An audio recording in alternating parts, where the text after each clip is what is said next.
हमारे बच्चों को ऑलरेडी मैं पर्सनली भी हमको 25,000 रुपए दिए। सुनो तुम्हारे बच्चों का देखभाल हम चिंता मत, ठीक है? हमारे मर्दों को बोलो ऐसे केमिकल मत से क्या बोल को बोलो धंधा केमिकल वहाँ सा नहीं है, वो साबित भी हुआ है। तुम्हारे दिमाग में रहने दो। सुनो बच्चों के लिए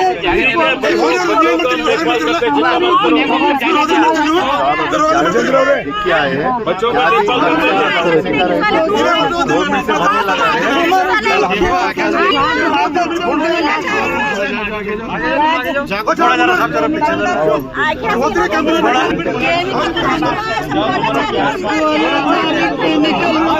ಈಗಿರ್ತಕ್ಕಂಥ ಎಲ್ಲ ಬಡವ್ರ ಮಕ್ಕಳಿದ್ದಾರೆ, ಅವರಿಗೆಲ್ಲ ಸರ್ಕಾರದ ಏನು ಅವರಿಗೆ ಇವತ್ತೇನು ಪಾಪ ಅವ್ರು ಹಾಸ್ಪಿಟಲ್ ಹೋಗಿದ್ದಾರೆ ಆ ಖರ್ಚು ವೆಚ್ಚ ಸರ್ಕಾರ ಭರಿಸಬೇಕು ಅಂತ ನಾನು ಸಚಿವರಿಗೆ ವಿನಂತಿ ಮಾಡಿದ್ದೀನಿ। ಯಾಕಂದ್ರೆ ಬಹಳ ಬಡವರಿದ್ದಾರೆ, ಅವ್ರ ಹತ್ರ ಏನೂ ಇಲ್ಲ। मंत्री महोदय ने मुख्यमंत्री जी को बात कर और जिलाधिकारी को भी बोल दिया उन्होंने ऐसा करो बोलकर। तो बोलने का मतलब ये है कि वो लोग गरीब है, वो गरीब लोगों का पूरा बिल सरकार से पावती करना होकर मैं ऑनरेबल मंत्री महोदय को रिक्वेस्ट किया हूँ। और आज भी हम उन्होंने जाकर पूरे बीम्स हॉस्पिटल को और गुरु नानक हॉस्पिटल को जाकर हैदराबाद में सर पूरा रात में 2 बजे तक बच्चे को मैडम गए थे वहाँ पर, कोई भी हॉस्पिटल वाला लिया नहीं। एक बार आँखी का ऑपरेशन करो बोलते हैं, एक बार वो हड्डी का ऑपरेशन करो बोलते हैं,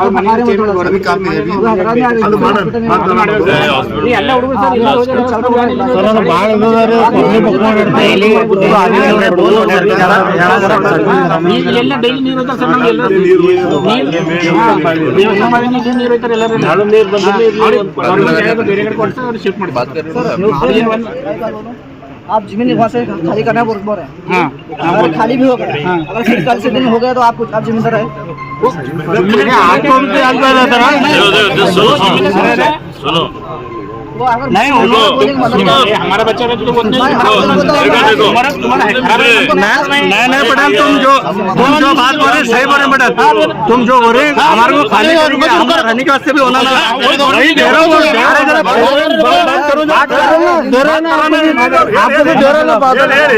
देखो पटेल, हमारे को क्या है, हम घर खाली करते हैं, हम रहेंगे।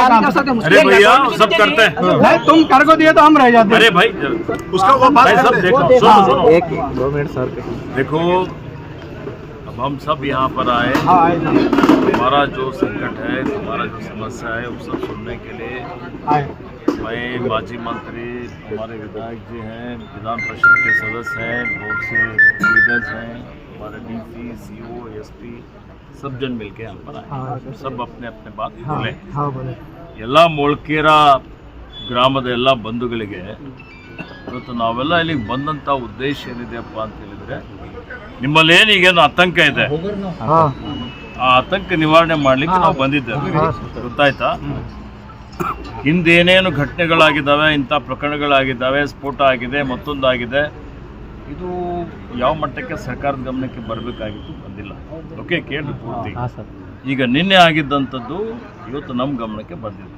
ಸರ್ಕಾರ ಇದನ್ನು ಅತಿ ಗಂಭೀರತೆಯಿಂದ ಈ ಪ್ರಕರಣ ನಾವು ಪರಿಗಣನೆ ಮಾಡಿದ್ದೇವೆ। ये बहुत ही सीरियस मैटर है, हमने लिया है और ऊपर लेवल पे इसका जांच हो रहा है। ओके, जांच बिल्कुल जो है ना पूरे हर महीने से जांच हो जाएगा। जांच में कोई भी गलती किया है या कोई अधिकारी भी निर्लक्ष्य किया है, कुछ भी हुआ है, जो पुराने को पकड़ के अब तक जो भी हो रहा है उस सब चीज़ों का जांच हो जाएगा। पुलिस जांच कर रही है और ऊपर लेवल पर भी राज्य से भी पूरे एफएसएल वाले आए हैं, केमिकल के जो एक्सपर्ट है वो लोग भी आते हैं, इसलिए पूरा जो है ना इसको ये भी कर दिए हैं। तो उसका जांच के ऊपर जो भी जांच का रिपोर्ट आता है उसके ऊपर एक्शन हो जाएगा। ठीक है, आप उसके बारे में चिंता करने की जरूरत नहीं। सुनो पूरा, तुम बात मत करो। अब सवाल ये है कि जहाँ पर आप लोगों का मकान है जो भी है वो डिस्ट्रिक्ट एडमिनिस्ट्रेशन हम सब लोग मिलके उसके बारे में एक्शन लेते हैं, जो भी करना है हम बोलते हैं, ठीक है किसी को भी बेघर नहीं करते। याद रखो, ठीक है सर अब तुम जो बोले हर व्यक्ति को, हर नागरिक को यहाँ पर जो है ना रहने का, करने का उनका हक है, वो पूरा सरकार वो सब देखता है। ठीक है अब जो हादसा हुआ है, ये जो घटना हुआ है जिसमें 4 बच्चे इंजूर्ड हैं, हाँ वो चारों बच्चों को हम मिले हैं। मैं राजशेखर से लोग के मिले, हमारे विधायक जी कल ठीक है, तो हम लोग मिल के उनका इलाज फ्री करना बोल के भी हमने डिसाइड किया है। माननीय मुख्यमंत्री जी को भी मैंने बात करके इसके बारे में उनको भी जो है ना ब्रीफ किया, ठीक है। वो भी निगरानी रखे हुए हैं, वो भी पूछ रहे हैं क्या क्या हो रहा है बोल के। हम सब ऊपर वाले से दुआ करते हैं। जो तुम्हारे शोलापुर में एक पेशेंट है सीरियस है, हैदराबाद में एक पेशेंट है वो भी सीरियस है, वो पेशेंट जो है ना ठीक है, एक बच्चा भी थोड़ा है लेकिन लड़की है, छोटी लड़की है, मिले बराबर है, उनका वो सब ठीक हो जाते बोल के हमको विश्वास है। देखेंगे अब सवाल ये है कि आगे ऐसा कुछ ऐसी हरकतें नहीं होना चाहिए, ऐसा घटना नहीं होना चाहिए। ಈಗೇನು ಸ್ಫೋಟ ಆಗಿದೆ ಮತ್ತೆ ಇದು ಪುನರಾವರ್ತನೆ ಆಗಬಾರದು, ಇದು ಮತ್ತೆ ಆಗದ ರೀತಿಯಲ್ಲಿ ಎಲ್ಲ ಕ್ರಮಗಳನ್ನು ನಾವು ತಗೊಳ್ತೀವಿ। SP, DC, CO ಎಲ್ಲ ತಾಲೂಕಾ ಮಟ್ಟದ ಅಧಿಕಾರಿಗಳು ಎಲ್ಲರೂ ಇದ್ದಾರೆ, ಇದರಲ್ಲಿ ನಾವು ಯಾರೂ ಹಸ್ತಕ್ಷೇಪ ಮಾಡೋದಿಲ್ಲ, ಜಿಲ್ಲಾಡಳಿತಕ್ಕೆ ಬಿಡ್ತೀವಿ। ಇವತ್ತು ಇದ್ರ ಬಗ್ಗೆ ಸಂಪೂರ್ಣವಾಗಿ ಕೆಳ ಹಂತದಲ್ಲಿ ತನಿಖೆ ಮಾಡಿ ಇದಕ್ಕೆ ಲಾಜಿಕಲ್ ಕನ್ಕ್ಲೂಷನ್, ತಾರ್ಕಿಕ ಹಂತಕ್ಕೆ ತೆಗೆದುಕೊಂಡು ಹೋಗಿ ತಪ್ಪಿತಸ್ಥರಿಗೆ ಶಿಕ್ಷೆ ಕೊಡಿಸುವಂಥ ವ್ಯವಸ್ಥೆನೂ ಮಾಡ್ತೇವೆ। ಮತ್ತು ಯಾರು ಇಲ್ಲಿ ಇವತ್ತೇನು ನಿರ್ಬಂಧ ಮಾಡಿದಂಥ ಯಾವುದೇ ಕೆಮಿಕಲ್ ಇದ್ದರೆ ಆ ಕೆಮಿಕಲ್ ಇಲ್ಲಿ ತರಲಿಕ್ಕೆ ಬಿಡೋದಿಲ್ಲ। ನಿಮ್ಮ ಊರೊಳಗೆ 1 ಲೀಟರ್ ಕೆಮಿಕಲು ಬರೋದಿಲ್ಲ, ಅರ್ಥ ಆಯ್ತಾ?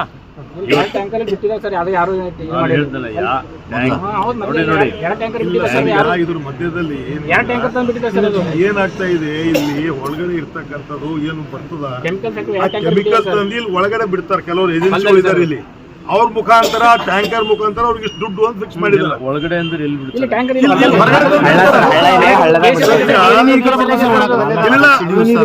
ಕೇಳಪ್ಪ, ಇದ್ರ ಬಗ್ಗೆ ಇನ್ಕ್ವೈರಿ ಆಗ್ಬೇಕಲ್ಲ, ಎಷ್ಟು ಸಲ ಅವ್ರು ಬಿಡೋದು ಬಿಡ್ತಾನೆ ಇದಾರೆ, ಇಲ್ಲಿವರೆಗೆ ಪೊಲೀಸರು ನೋಡ್ತಾ ಇದಾರೆ। ಯಾಕೆ ಅವ್ರು ಯಾರು ದೊಡ್ಡ ವ್ಯಕ್ತಿಗಳಿದಾರ, ಸಣ್ಣ ವ್ಯಕ್ತಿಗಳಿದಾರ, ಎಲ್ಲಿ ಬಂದು ಯಾರು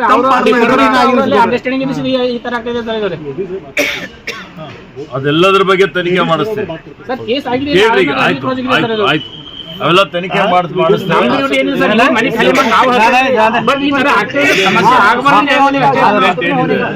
अरे बोलिए मतलब क्या है सर, वो रोड में जो है चिकर के देखो, हाँ अंदर क्या है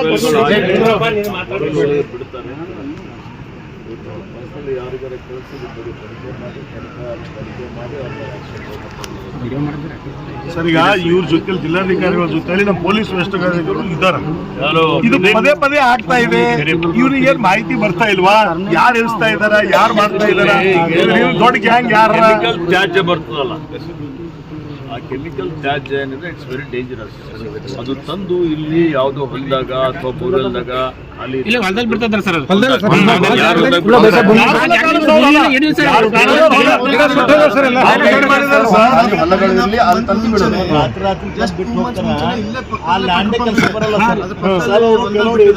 ಫಿಕ್ಸ್ ಮಾಡ್ಕೊಂಡಿದ್ದಾರೆ। ಒಂದು ಟ್ಯಾಂಕರ್ ಒಯ್ದು ಅವ್ರಿಗೆ ಎಷ್ಟು ರೊಕ್ಕ ಅಂತ ಹೇಳಿ ಅವ್ರು ಮಾಡ್ಕೊಳ್ತಾರೆ। ಎಲ್ಲಾನು ಕೇಳ್ರಿ, ಇವ್ರು ಲೋಕಲ್ ಗ್ರಾಮ ಪಂಚಾಯತ್ ಮೆಂಬರ್ ಹೇಳ್ತಾ ಇದ್ದಾರೆ ನೋಡಿ ಸರ್, ಮೊನ್ನೆ ಹೊಲದಾಗ ಬಿಟ್ಟಾಗ ಮೇಡಮ್ ಅವ್ರಿಗೆ ಬಿ ಕರ್ಸಿದ್ರು, ಒಂದು 15 ದಿವಸವಾಗಿ ಇವ್ರು ಬರ್ತಾರೆ ಹೊಲದಾಗ ಬಿಟ್ಟಾರೆ। ನೀವೇನು ಆಕ್ಷನ್ ತಗೊಂಡಿರ? ರಿಪೋರ್ಟ್ ಮಾಡಿದ್ರಿ ಮೇಡಮ್, ಆಕ್ಷನ್ ತಗೋಬೇಕು ಮೇಡಮ್, ರಿಪೋರ್ಟ್ ಮಾಡಿದ್ರಿ ಮೇಡಮ್, ನಾವು ಆಕ್ಷನ್ ತಗೋಬೇಕ್ರಿ। 5 ತಿಂಗಳು ಏನ್ ಮಾಡ್ತಿದ್ರಿ ಹೇಳ್ರಿ ನೋಡಿ ಮೇಡಮ್, ನಾವು ಕೇಳ್ತಾ ಇದ್ದೀವಿ, ಕೇಳೋದ್ರಲ್ಲಿ ನೀವು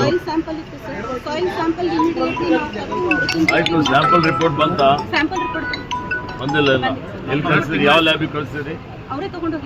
ಯಾರು? ಮೃತ್ಯುಂಜಯ ತಗೊಂಡಿದ್ದಾರೆ, ನಾನು ಮೃತ್ಯುಂಜಯಗೆ ಮಾತಾಡ್ತೀನಿ ಸರ್। ಇನ್ನೊಂದು ಮಾಹಿತಿ ಕೊಡೋದ ಸರ್ ಪ್ಲೀಸ್, ನಾವು ಎಷ್ಟು ಇಲ್ಲಿಂದ ಕೆಮಿಕಲ್ ವೈಸ್ ಕೊಡ್ಲಕ್ಕಲ್ಲ ಸರ್, ಓಕೆ ಅಂತ ಕೊಡ್ತಾರೆ ಸರ್ ರಿಪೋರ್ಟ್, ಕೆಮಿಕಲ್ ಅಂತ ಕೊಡೋದು ಈಗ ನಾ ಹೇಳ್ದ ನಿಮಗ ಅವ್ರು ಕುಡಿತಾರ ಸರ್, ಓಕೆ ಅಂತ ಕೊಟ್ಟಿದ್ರು, ಓಕೆ ಅಂತ ಕುಡಿತಾರೆ ಸೇಮ್ ಇದು third party third party same third party ಬೇರೆ ರಿಪೋರ್ಟ್ ಮಾಡಿದ್ರೆ ಇವ್ರಿಗೆ ಎಲ್ಲರಿಗೂ ಸಸ್ಪೆಂಡ್ ಮಾಡಿ ಕಳಿಸ್ತಾರೆ। ವಾಸ್ತವಾಂಶ ರಿಪೋರ್ಟ್ ಏನು? 3 ವಿಲೇಜಸ್ ಇದೆ ಸರ್. ನಮ್ಮ ಮೊಳಕೆರ, ಗಡಂತಿ, ಮಾಣಿಕ್ ನಗರ್. ಅಲ್ಲಿ ಪೋರ್ಟೇಬಲ್ ನೀರೇ ಇಲ್ಲ ಸರ್ ಕುಡಿಲಕ್ಕ. ಇಲ್ಲೂ ಕೂಡ 2-3 ಬೋರ್ವೆಲ್ ಬಂದಿದೆ ಈಗ. ಬರಲ್ಲ ಸರ್, ಕುಡಿಲಕ್ಕೂ ಕೂಡ ಬರಲ್ಲ ಸರ್, ಕುಡಿಲಕ್ಕೆ ಬರಲ್ಲ. ಕೆಲವರಿಗೆ ಸ್ಕಿನ್ ಪ್ರಾಬ್ಲಮ್, ಚರ್ಮ ರೋಗ ಆ ಥರ ಎಲ್ಲ ಕಾಡ್ತದೆ. ಹೇಳೋದಲ್ಲ ಅವಾಗ ಹಿಡ್ಕೊಂಡು ಗಡವಂತಿ, ಮೊಳಕೆರ, ಮಾಣಿಕ್ ನಗರ್, ಬಸಂತಪುರ್, ದುಬ್ಬನ್ಸೂರ್ ಇವಕ್ಕೆಲ್ಲ ಇನ್ನ ಸ್ವಲ್ಪ ಸಮಯ ಇತ್ತಂದ್ರೆ ನಾವು ಮನೆ ಕುಂದ್ರು ಕೂಡ ಸ್ಮೆಲ್ ಬರುತ್ತೆ. ನಾವು ಮನೆಯಾಗ ಯಾಕೆ ನಮ್ಮ ರೆಸಿಡೆನ್ಸಿಯಲ್ ಸ್ಕೂಲ್ದಾಗ ಕುಂದ್ರು ಸ್ಮೆಲ್ ಬರುತ್ತೆ. ಇದ್ರ ಬಗ್ಗೆ ಕಠಿಣವಾದಂತಹ ಕ್ರಮ ತಗೊಳ್ತೇವೆ. इसके बारे में सीरियस एक्शन लेते. ಸರ್ ಬರೀ ಇದೇ ನಡೆದ್ರಿ 2 ವರ್ಷ ಆಯ್ತು. ಕ್ರಮ ತಗೊಂಡ್ರೆ ಕ್ರಮ ಆಗಿಲ್ಲ ರೀ. ನೋಡಪ್ಪ, ನಾವು ಮೊದಲನೇ ಸಲ ಬಂದಿದ್ದೇವೆ, ನಮ್ಮ ಗಮನಕ್ಕೆ ಈಗ ತಂದಿದ್ದೀರಿ. ಸರ್ ಡಿಪಾರ್ಟ್ಮೆಂಟ್ ಮನೆ ಕುಡ್ಲಾಗಿಲ್ಲ, ಮೈ ತಗೊಳ್ಕೊಂಡ್ ಬರಲ್ಲ ನೀರ್ರಿ. ಕುಡಿಯೋ ದೂರ ಸರ್, ಮೈ ತಗೊಳ್ಕೊಂಡ್ ಬರಂಗಿಲ್ರಿ. ಈ ಯಾರ ರಿಪೋರ್ಟ್ ಲ್ಯಾಬ್ ಕಳ್ಸಿ, ನಾವು ರಿಪೋರ್ಟ್ ಬರ್ತದ, ಯಾರು ಎಲ್ಲಿ ಕಳ್ಸಿದ್ರು.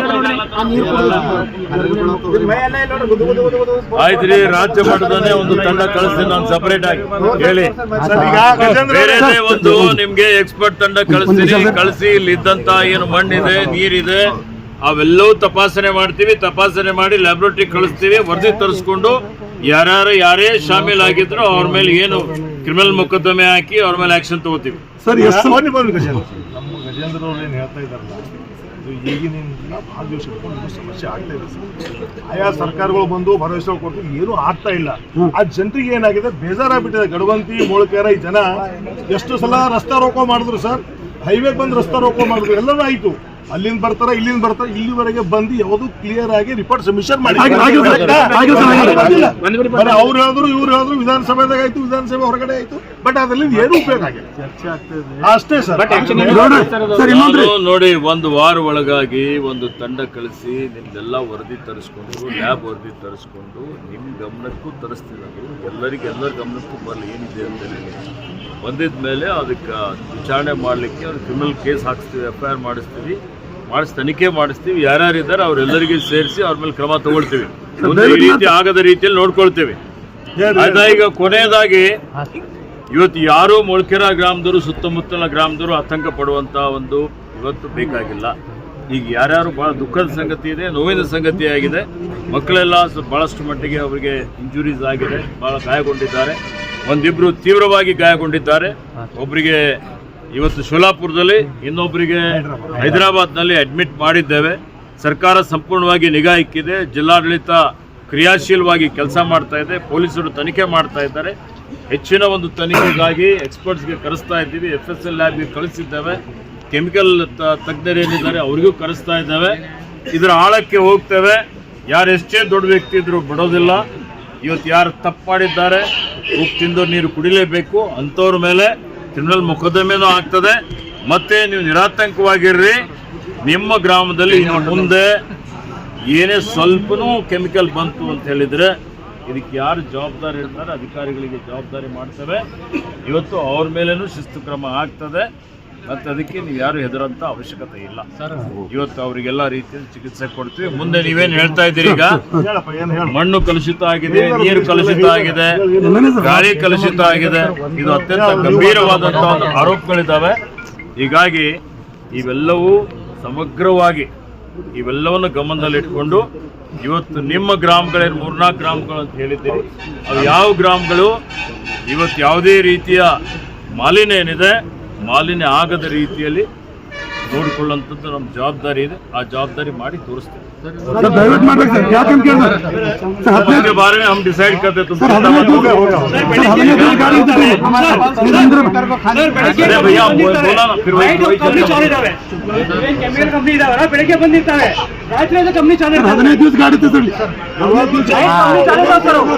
ಬೆಳಗ್ಗೆ ಬಂದಿರ್ತವೆ. ಇವತ್ತು ನಾನು ಅದಕ್ಕೆ ಹೇಳ್ತಾ ಇದ್ದೀನಿ, ಬೆಂಗಳೂರಿಂದ ಒಂದು ತಂಡ ಕಳಿಸ್ತೀನಿ.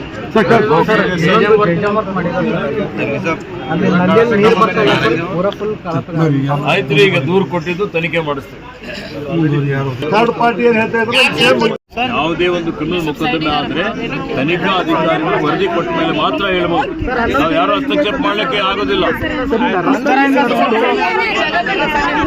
बैठे वाले प्रधान में जगह पर वो सब देखते हम, वो ट्रांसफॉर्मर का है, सब ठीक है, हम देखते, चिंता मत करो, चलो ठीक है। केमिकल का बोल रहे हैं घर में था देखे तो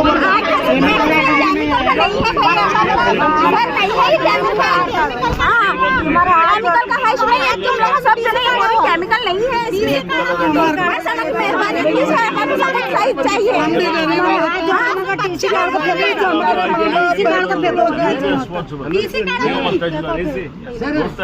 केमिकल बिಟ್ಟು ನಮ್ಮ ಸರ್ ನೋಡ್ತಿರೋದು ಹೌದು ಅದೆಲ್ಲ ತನಿಖೆ ಮಾಡಿಸ್ತಾರೆ।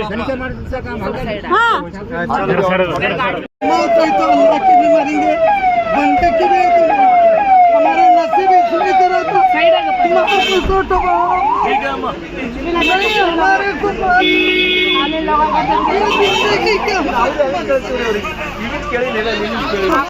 ನಾವು ಆರಾಮಸೆ ಕೇಳ್ಕೊತೀವಿ ಪहिले ಫ್ಯಾಕ್ಟ್ರಿಗಳು ಹೆಂಗಿದ್ದು ಅವ್ರ ಬಳಿ ಏನು ಇದ್ದಿಲ್ಲ, ಅಡ್ಡ ತಿಡ್ಡ. ಈಗ ನಾವೇನು 4 ದಿನಗಳು ಬಂದು 4 ತಿಂಗಳು ಬಂದೋದ್ರಲ್ಲ ಅವ್ರಿಗೆ ತಕ್ಕ ಹೋಗ್ಬೇಕಾಗಿಲ್ಲ.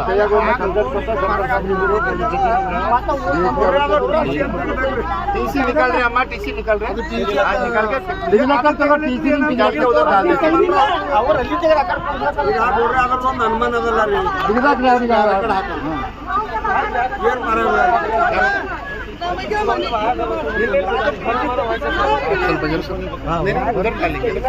इधर रोड में भी बोलने का हमारा मतलब सर इधर नीचे जंगल की तरफ डालो, बोला वो नहीं होता ना तो आते जाते 10 जगह उधर रखे तो तुम्हारे को करंट नहीं आता। करंट भी होगा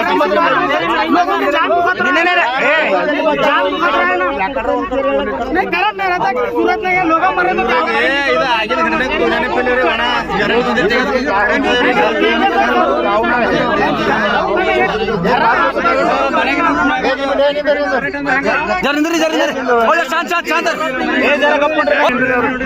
ये टीसी में प्रॉब्लम है, ये चेंज करके दूसरे तरफ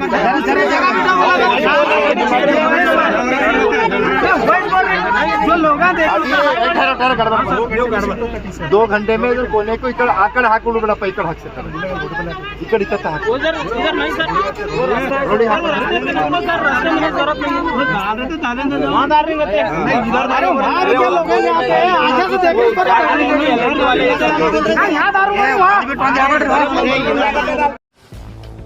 ಗ್ರಾಹಕರ ಸ್ಯಾಟಿಸ್ಫ್ಯಾಕ್ಷನ್ ನಲ್ಲಿ ನಂಬರ್ 1 ತೃಪ್ತಿಕರ ದೈಹಿಕವಾದ ಹುಮ್ನಾಬಾದ್ನ ಎಸ್ವಿ ಟಿವಿಎಸ್ ಶೋರೂಮ್ ನಿಮಗಾಗಿ ತರುತ್ತಿದೆ ಹೊಸ ಮಾಡೆಲ್ಗಳ ಹೊಸ ಬೈಕ್ಗಳು. ಇಲ್ಲಿ ಟಿವಿಎಸ್ ನ ಸ್ಪೇರ್ ಪಾರ್ಟ್ಸ್ ಹಾಗೂ ಸರ್ವಿಸ್ ಕೂಡ ಲಭ್ಯ. ಹಾಗಿದ್ರೆ ತಡೆಯಾಕೆ ಹಿಂದೆ ಭೇಟಿ ನೀಡಿ ನಾಗಲಕ್ಷ್ಮಿ ದಾಬಾ ಹತ್ತಿರ ಗುಲ್ಬರ್ಗಾ ರೋಡ್, ಹುಮ್ನಾಬಾದ್. ಹೆಚ್ಚಿನ ಮಾಹಿತಿಗಾಗಿ ಸಂಪರ್ಕಿಸಿ 8494951009. ಫ್ಲಾಟ್ ಖರೀದಿಸುವ ಪ್ಲಾನ್ ಇದ್ದೀರಾ? ಹಾಗಾದ್ರೆ ಕೇತಕಿ ಡೆವಲಪರ್ಸ್ ನಲ್ಲಿ ಮೂಲಭೂತ ಸೌಕರ್ಯಗಳುಳ್ಳ CC road, footpath, garden, under drainage, water supply, ಉತ್ತಮ ಪರಿಸರವುಳ್ಳ ಫ್ಲಾಟ್ಸ್ ಲೇಔಟ್ ಲಭ್ಯ. ಬೀದರ್, ಹುಮ್ನಾಬಾದ್ ಸೇರಿದಂತೆ ಹಲವು ಭಾಗಗಳಲ್ಲಿ ಸುಂದರ ಲೇಔಟ್ಗಳಿದ್ದು ಅತ್ಯುತ್ತಮ ಬೆಲೆ, ಇಎಂಐ ಸ್ಕೀಮ್ಸ್ ಅನ್ನು ಲಭ್ಯ. ಹಾಗಿದ್ರೆ ತಡೆಯಾಕೆ ಹಿಂದೆ ಸಂಪರ್ಕಿಸಿ 7676474747. MD ಸಂಗಮೇಶ್ ಚಿದ್ರಿ, ಹುಮ್ನಾಬಾದ್.